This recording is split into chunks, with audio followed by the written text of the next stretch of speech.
ನಾನು ಡಾಕ್ಟರ್ ರವಿಕುಮಾರ್, ಮಕ್ಕಳ ತಜ್ಞರು, ತಾಯಿ ಮತ್ತು ಮಕ್ಕಳ ಆಸ್ಪತ್ರೆ ನೋಡಲ್ ಅಧಿಕಾರಿಗಳಿದ್ದಾರೆ. ಮೊದಲನೇದಾಗಿ ಈ ಕಾರ್ಯಕ್ರಮದಲ್ಲಿ ನಾನು ನಮ್ಮ ಎಜುಕೇಶನಲ್ ಟ್ರಸ್ಟ್ ಅವರಿಗೆ ಅಭಿನಂದನೆಗಳನ್ನ ಹೇಳಕ್ ಇಷ್ಟಪಡ್ತೇನೆ. ಯಾಕಂದ್ರೆ ಅವರು ವಾರ್ಷಿಕೋತ್ಸವದ ಅಂಗವಾಗಿ 2ನೇ ವಾರ್ಷಿಕೋತ್ಸವ ಅಂಗವಾಗಿ ಒಂದು ಮಾತರ ಕಾರ್ಯಕ್ರಮ ಮಾಡ್ತಾ ಇರೋದಕ್ಕೆ ಅವ್ರಿಗೆ ಅಭಿನಂದನೆ ಹೇಳಕ್ ಇಷ್ಟಪಡ್ತೇನೆ. ದಾನಗಳಲ್ಲಿ ಶ್ರೇಷ್ಠವಾದ ದಾನ ಅಂದ್ರೆ ಈ ರಕ್ತದಾನ ಅಂತ ಕರಿತೀವಿ. ಯಾಕಪ್ಪ ಅಂದ್ರೆ ಬೇರೆ ಏನ್ ಬೇಕಾದ್ರೂ ದುಡ್ಡು ಕೊಟ್ಟು ಪರ್ಚೇಸ್ ಮಾಡ್ಬೋದು, ತಯಾರು ಮಾಡ್ಬೋದು. ಆದ್ರೆ ರಕ್ತನ ಯಾರು ತಯಾರು ಮಾಡಕ್ಕಾಗಲ್ಲ. ಯಾರಾದ್ರೂ ಒಬ್ರು ಕೊಟ್ರೆ ಮಾತ್ರ ಅದನ್ನ ಬೇರೆಯವ್ರಿಗೆ ಉಪಯೋಗ ಆಗೋ ತರ ಮಾಡ್ಬೋದು. ಹಾಗಾಗಿ ದಾನಗಳಲ್ಲಿ ಶ್ರೇಷ್ಠವಾದ ರಕ್ತದಾನ. ರಕ್ತದಾನ ನಿಜವಾಗ್ಲೂ ತುಂಬಾ ಎಮರ್ಜೆನ್ಸಿ ಇರೋಂಥವ್ರಿಗೆ, ರೋಗಿಗಳಿಗೆ, ಇಲ್ಲ ಬೇರೆ ಯಾವ್ದಾದ್ರು ಆಪರೇಷನ್ ಆಗ್ಬೇಕಾದ್ರೆ ಈಗ ತುಂಬ ಸಂದರ್ಭಗಳಲ್ಲಿ ಯಾವ್ದಾದ್ರು ರೋಗಿಗೆ ಅವಶ್ಯಕತೆ ಇದೆ ಅಂದ್ರೆ ರಕ್ತ ಬಿಟ್ಟು ಬೇರೆ ಆಲ್ಟರ್ನೇಟಿವ್ ಏನು ಕೊಡಕ್ ಬರಲ್ಲ. ಹಾಗಾಗಿ ರೋಗಿಗಳಿಗೆ ತುಂಬಾ ಅನುಕೂಲ ಆಗುತ್ತೆ. ಒಂದು ಎರಡನೇದಾಗಿ ರಕ್ತದಾನ ಮಾಡೋದ್ರಿಂದ ಬೇರೆಯವ್ರಿಗೂ ತೊಂದರೆ ಅನುಕೂಲ ಆಗುತ್ತೆ ಅನ್ನೋದಕ್ಕಿಂತ ಹೆಚ್ಚಾಗಿ ನಮಗೂ ಕೂಡ ಅನುಕೂಲ ಆಗುತ್ತೆ. ಯಾರು ದಾನ ಮಾಡ್ತಾರೆ ಅವ್ರಿಗೆ ಅದರಿಂದ ಅನುಕೂಲಗಳು ಜಾಸ್ತಿ ಇದೆ. ದೇಹದಲ್ಲಿ ಏನು ಅಗತ್ಯಕ್ಕಿಂತ ಹೆಚ್ಚಾಗಿ ಕೊಬ್ಬಿದ್ರೆ ಆ ಕೊಬ್ಬು ಕರಗಿಸೋದಕ್ಕೆ ಅವಕಾಶ ಕೊಡುತ್ತೆ ಒಂದು.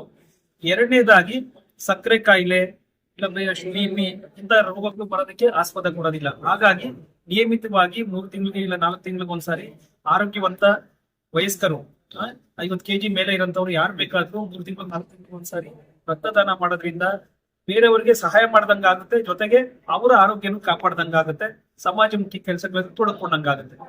ರಕ್ತದಾನ ಶಿಬಿರ ಯಾಕೆ ಅಂತಂದ್ರೆ, ಈಗ ನೋಡಿ ಪ್ರತಿನಿತ್ಯದ ಜೀವನದಲ್ಲಿ ನಾವು ನೋಡಿದ ತಕ್ಷಣ ಸೋಷಿಯಲ್ ಮೀಡಿಯಾ ನೋಡ್ಲಿ, ಪೇಪರ್ ನೋಡ್ಲಿ, ಯಾವಾಗ ನೋಡಿದ್ರು ಅಪಘಾತಗಳಂತಂದ್ರೆ ತುಂಬಾ ಜಾಸ್ತಿ ಆಗ್ತಾ ಇದೆ. ಜೊತೆಗೆ ಈಗ ಅಂತ ಒಂದು ಸಂದರ್ಭದಲ್ಲಿ ಬ್ಲಡ್ ನಮ್ಗೆ ಬಹಳ ಅತಿ ಮುಖ್ಯವಾಗಿದೆ.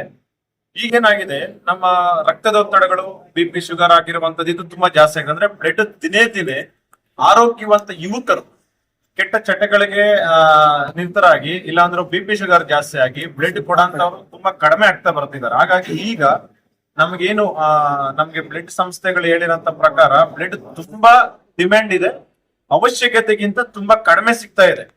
ಹಾಗಾಗಿ ಇದೊಂದು ನಮ್ ಸರ್ ಹೇಳ್ದಂಗೆ ರಕ್ತದಾನ ಮಹಾದಾನ ಇದೆಲ್ಲೂ ಫ್ಯಾಕ್ಟ್ರಿಯಲ್ಲಿ ರೆಡಿ ಮಾಡಕ್ ಆಗಲ್ಲ. ನಾವೇ ದಾನ ಮಾಡ್ಬೇಕು. ರಕ್ತದಾನ ಆಗಿರ್ಬೋದು, ನೇತ್ರದಾನ ಆಗಿರ್ಬೋದು, ಇನ್ನೊಂದು ಚರ್ಮದಾನ ಆಗಿರ್ಬೋದು, ಇವೆಲ್ಲ ಸ್ವಯಂ ಸೇವೆಯಿಂದ ಇಲ್ಲ ಸ್ವಯಂ ಇಚ್ಛೆಯಿಂದ ಬಂದು ದಾನ ಮಾಡ್ಬೇಕು. ಅದೊಂದು ನಿಟ್ಟಿನಲ್ಲಿ ನಾವೇನ್ 5 ಜನ ತಂಡ ಇದೆ, ನಾವು ಪ್ರತಿ ವರ್ಷ ಇದೊಂದು ಸ್ವಯಂ ರಕ್ತದಾನ ಶಿಬಿರವನ್ನ ಮಾಡ್ಬೇಕು ಅಂತ ಆಲ್ರೆಡಿ ದೃಢ ಸಂಕಲ್ಪವನ್ನ ಮಾಡಿ ಇದನ್ನ ಮಾಡ್ತಿದ್ದೇವೆ ಸರ್. Thank you sir. ಸಾಮಾಜಿಕ ಸರ್ವಿಸ್ ಏನಪ್ಪಾ ಅಂತಂದ್ರೆ ಸರ್, ನಾವು ಸಣ್ಣ ಸಣ್ಣ ಕುಟುಂಬಗಳಿಂದ ಬಂದಿರೋಂಥವ್ರು. ನಾವು ಎಲ್ಲೋ ಒಂದು ಕಡೆ ಸಣ್ಣ ಸಣ್ಣ ಸರ್ವಿಸ್ಗಳಲ್ಲಿ ಕೆಲವೊಂದು ಅವಶ್ಯಕತೆ ಬೇಕಾದಾಗ ನಮ್ಗೊಂದು ಪ್ರೇರಣೆ ಸಿಕ್ಕಿದೆ. ಈಗ ಕೆಲವು ಸಮಾಜದಲ್ಲಿ ತುಂಬಾ ಜನ ಸರ್ವಿಸ್ ಮಾಡ್ತಾ ಇದ್ದಾರೆ, ಅವ್ರ ಕಡೆಯಿಂದ ನಮ್ಗೆ ಪ್ರೇರಣೆ ಬಂದಿರಬಹುದು, ಇಲ್ಲ ನಮ್ ಸ್ವಇಚ್ಛೆಯಿಂದ ಪ್ರೇರಣೆ ಬಂದಿದೆ. ಬಟ್ ಏನಂತಂದ್ರೆ ನಾನೊಂದು ಸಮಾಜದಲ್ಲಿ ಒಂದು ಭಾಗ, ಇದೇನು ನನಗಾಗಿ ಅಲ್ಲ ನಮಗಾಗಿ ಏನಂತದೇನೇ ಒಂದು ವಾಕ್ಯಗಳಿದೆ. ಈ ಒಂದು ಮುಖಾಂತರ ನನ್ನ ಕೈಯಲ್ಲಿ ಆದಷ್ಟು ನನ್ನ ಕೈಲಿ ಏನಾಗುತ್ತೆ ಅಡಿಲ ಸೇವೆ ನನ್ನ ಸಮಾಜಕ್ಕೆ ಕೊಡ್ಬೇಕು ಅಂತೇಳಿ ನಾವು ಸಮಾನ ಮನಸ್ಕರು ಏನ್ ನಾವು ಸೇರಿದೀವಿ, ಇದೇ ನಮ್ಮ ಸಂಕಲ್ಪ ಸರ್. ನನ್ನ ಸಮಾಜ ನನ್ನ ಕುಟುಂಬ ಇದ್ದಂಗೆ. ಹಾಗಾಗಿ ನನ್ನ ಕುಟುಂಬಕ್ಕೆ ನಾನು ಸರ್ವಿಸ್ ಮಾಡೋದ್ರಲ್ಲಿ ಯಾವ ರೀತಿ ತಪ್ಪಿಲ್ಲ ಅಂತ ನನ್ಗೆ ಅನ್ಸಿದೆ.